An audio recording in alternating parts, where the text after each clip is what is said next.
What is going on, guys? Welcome back to the channel, and today we're going to be doing another Killstreak breakdown. This time, once again, taking a look at some more subscriber gameplay. Today we're going to be taking a look at a 42 kill streak with Yoda on Camino, and this gameplay comes from ETL Zyro. A big thank you to Zyro who submitted the gameplay for this series. So I'll leave a link to the original kill streak on his channel if you guys do want to go and show him some love. Now, as always, if you guys want to submit your own gameplay to be broken down, then there is a link in the description of all of my videos. I generally only do streaks between about 40 to 75, just because that's a very obtainable kill streak for any newer or less experienced players to get. So I'm definitely going to be just keeping it to that sort of sweet spot where it's still a really high kill streak, but not too high to where none of us regular guys are going to be able to get the same type of gameplay. But anyway, guys, with that out of the way, let's get stuck right into the gameplay. So there were actually two reasons why I wanted to show this specific gameplay. One, it's actually on defense, which is pretty rare for, you know, a decent kill streak. Most kill streaks are just generally on the attacking side. It's obviously a little bit easier to sort of control the tempo when you're the one doing the attacking. And then two, as you can see, this is pretty much started in the second phase, and right now we've just moved on to the third phase. So this is a 42 kill streak on defense on the defending side. So it's actually a really solid kill streak. 42 might not sound like, you know, the most amazing kill streak you've ever seen, but in my opinion, a 40 plus kill streak on defense in half a map is actually pretty damn solid. Now, one thing that I always say in these kill streak breakdowns is that in terms of the star cards and all the damage output and the stats and stuff like that, I've actually got an updated Yoda hero guide that went up probably about a month ago or so as you're watching this. And so if you do want to pair some actual gameplay like this and then pair that with, you know, the best star cards and all the stats and stuff like that, then definitely go and give that a look. I pretty much always say in these videos that it's really good to pair those two videos together, because one's more the, you know, the information side of things, and then the other one is an actual like practical explanation of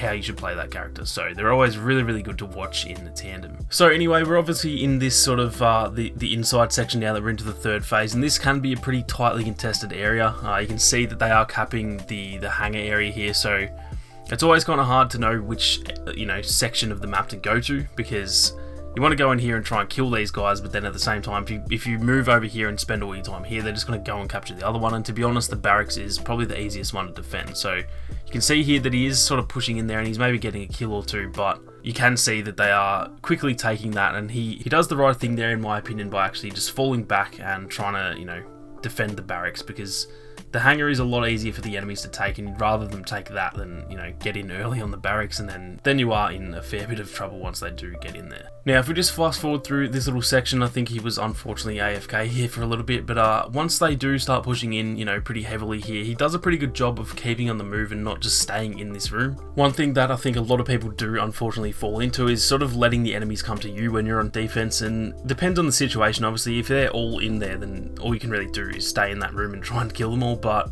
you can see here there are a lot of enemies just sort of out in the hallways, and it's a really good idea to, you know, try and get out there and be proactive about them, rather than letting them just come to you and then you're the one, you know, on defense. So technically here you can still be, in a way, on offense, heading out there trying to pick off a few kills, and then if you need to, you can obviously fall back into the room. But it is definitely just the best idea as a hero to, you know, be the aggressor and be the one going out and getting the kills rather than letting them come to you. If you're letting them make the decisions and, you know, they're the ones that are doing all the attacking, you're just sort of sitting there, you're obviously not in control of that situation. If you're not making decisions, you're simply not in control. So if you're the one going out and being aggressive, you know, in most cases are going to be the one taking control of that situation. And generally speaking, as a hero, you obviously want to be in control. You don't want to be on the back foot all the time. So like I said, it's a good idea to sort of go out there and, you know, try and take a few of them out. You can see here now he is inside, because obviously you can't just stay out there the whole time. And if you're taking them out on the right side of the map, for example, they're going to come through the left side of the map. So he's done really well here to, you know, go and kill a few on that right flank. And then he probably noticed that a lot of them are going to be coming through that left side. So it's worth his time to actually just fall back into the barracks and sort of, you know, reset a little bit and just let them come to him for a second before heading back out and, you know, being on the front foot again, which you can see here he is pushing out and in constantly. Now, another really important thing to remember with Yoda is obviously his size is just completely unique compared to pretty much everyone else in the game. He's so small and he's so hard to hit. I'm sure you guys know when you're playing against Yoda, if you see him running around, I swear sometimes you just cannot hit him. He's so small and he moves so quickly. So he is really making the most of that here. He's really sort of sticking to, you know, these bits of cover, and really that's all you need to do. If you have a little bit of cover near you, then that's really all you need to survive, because because if you do start taking a bit of damage, then your size combined with just being able to get behind cover or quickly moving to a different area on the map or something like that, it's going to make it pretty hard for enemies to deal the big amount of damage that it's going to take to kill you. Obviously, if you take 200 damage, it doesn't really even matter because you're just going to regen that anyway. And so that's something really worth keeping in mind with Yoda, is just, it's not that big of a deal if you take 200, 300 damage. As long as you have somewhere to fall back to, or you have a piece of cover to stick around or something like that, then you can obviously just survive almost indefinitely, it feels like, because it's pretty rare that someone's going to be able to lock onto you and sort of deal like 500 damage in one hit. Obviously, maybe if it's a hero or something like that, that's a bit different, but honestly, in terms of troopers, it is pretty hard to actually die with Yoda sometimes, because unless there's like 10 of them looking at you and maybe out of blocking stamina or something like that, then obviously it can be a bit of a struggle. But for the most part, if you've got somewhere to fall back to, even just a small piece of cover or something like that, then that really is going to protect you compared to most of the other Saber heroes, where, for example, someone like Vader, even though he's such a tank, he just takes damage like there's no tomorrow because he's so big, he's so easy to hit, and he's also pretty slow. So that is just something worth keeping in mind. It all comes down to the playstyle with Yoda. You just have to constantly be moving and constantly staying near a bit of cover, or having somewhere to fall back to. You can even see in this gameplay here that really the only times he's taking big amounts of damage is just when it's a hero, or when he's running into like 3 droidicas or something like that.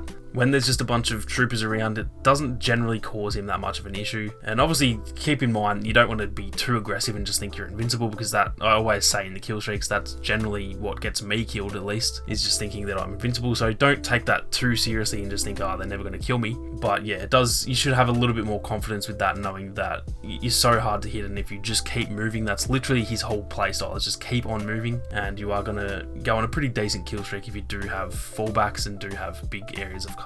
Now, like I was saying earlier, he has obviously been, doing really well just falling in and out of this sort of barracks area, and he's doing a perfect job almost of that. He has lost a little bit of health here and there, but he's doing a great job of sort of mixing between defending well, because obviously the team is kind of relying on him to help defend this area, but he's also not just sitting in there like a sitting duck and letting everyone run over him. He is, constantly staying on the move, like I just said. So he's done really well. This overtime does go forever, and I will, not to spoil the kill streak, but it does end in this phase. But I think he's done a really good job, and this is a perfect example of what I was saying. He almost has done pretty much perfectly, outside of obviously just taking a little bit of damage, which is not really his own fault. There's so many droidicas around. This may have even been during, one of the reinforcement events, because I can see like so many more droidicas and BX commandos and stuff like that. But even still, you can see he's pushing out to these, on this left flank and stuff like that. He's not just sitting in one spot, and that's pretty much the whole gist of this gameplay. It's something that's really important, and that's pretty much why I wanted to show this off, because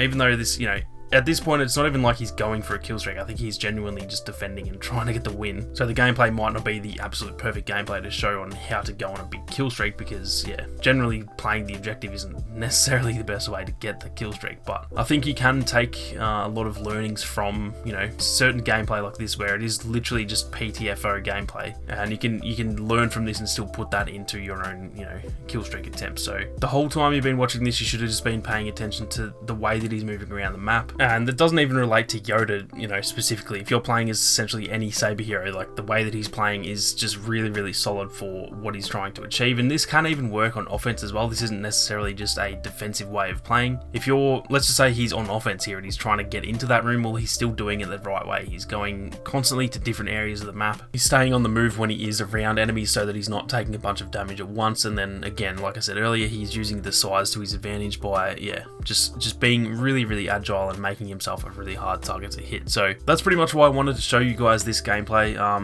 Like I said a few times now, 42 kill streak isn't the best thing you'll ever see, and it's not like this was perfect gameplay, but I thought this was a really solid representation of how you should play Yoda, and it, having a few flaws in there is always a good thing in my opinion. If you show perfect gameplay, I feel like you don't really learn that much from it compared to when you have a few things that you do wrong, for example. And this right here is exactly what I mean. So we're getting to pretty much the end of the kill streak here, and one thing that I'll say that he did wrong here was probably just go too aggressively, and this is generally how most kill streaks end. So nothing new here, but you can see here there's a bunch of enemies in this corner, and he look, he had the right idea. He wants to clear them off. There's 8 people on the objective there, so obviously he is really just trying to win. It doesn't even seem like he's just, you know, sweating for a kill streak. He really just genuinely wants to win the game. So in that regard, that was a worthy risk in my opinion, to sort of sacrifice himself and try and clear off some of those enemies. But obviously if you are trying to extend the kill streak, and honestly even if you are trying to PTFO, like the fact that he still died, that doesn't obviously help the team. So the only real flaw I can say with that is obviously in that situation you just need to try and not get a little bit greedy and sort of try and get those big multi-kills. I honestly cannot talk because I've said it that many times. That is pretty much how I die every single time. I start to do, you know, I get to that 30 or 40 mark and I go, okay, let's try and get some big multi-kills and speed this up a bit, and then it just ends in a death pretty much every single time. So like I said, I can't really talk, but that is always something to just keep in mind. If he had have gone into that room there and he sees 3 or 4 enemies, it might be worth trying to just take one out and then try and really quickly get out of there and essentially just do what he had been doing the whole rest of the kill streak, moving around the map and yeah, just trying to get in and out rather than trying to take them all out at once, because he obviously had to face the Droidica and then I think it was Maul or maybe Kylo that killed him at the end there. And so yeah, that's really the only flaw that I can point out with the whole kill streak, which isn't really even a flaw because like I said, I feel like he was really just genuinely playing the objective there and trying to get the win rather than just trying to play specifically for a kill streak. So anyway, that is going to do it for this one, guys. If you enjoyed the video, then be sure to leave a like down below, and if you are new, then consider subscribing to the channel with those notifications on. If you guys have any heroes you'd like to see breakdowns for, then let me know down below. I'm hoping to cover a few that I've already done guides for so that they can kind of be paired together, like I said earlier, to be a little bit more helpful. So expect to see some that tie into the current hero guides. Like I mentioned earlier, if you do want to submit your own gameplay, there will be a link down in the description to every single one of my videos. So if you do have a pretty decent kill streak that you guys want me to break down on the channel, then feel free to submit that to that link down below. Thank you all so much for watching. You guys have a great day and I'll catch you all in the next one.